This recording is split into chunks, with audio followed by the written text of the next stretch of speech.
ভালোবাসায় বানাইলো আজ পথের ভিখারি, ভাঙ্গা থালা হাতে নিয়া রাস্তাতে ঘুরি।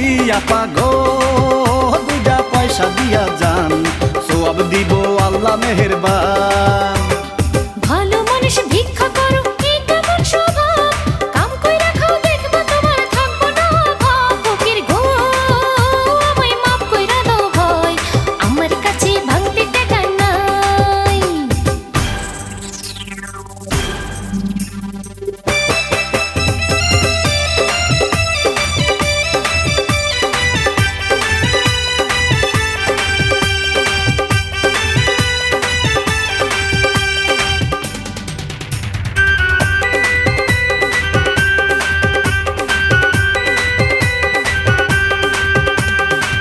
ওরে সুন্দরী মাইয়া শরমের মাথা খাইয়া, প্রথম তোর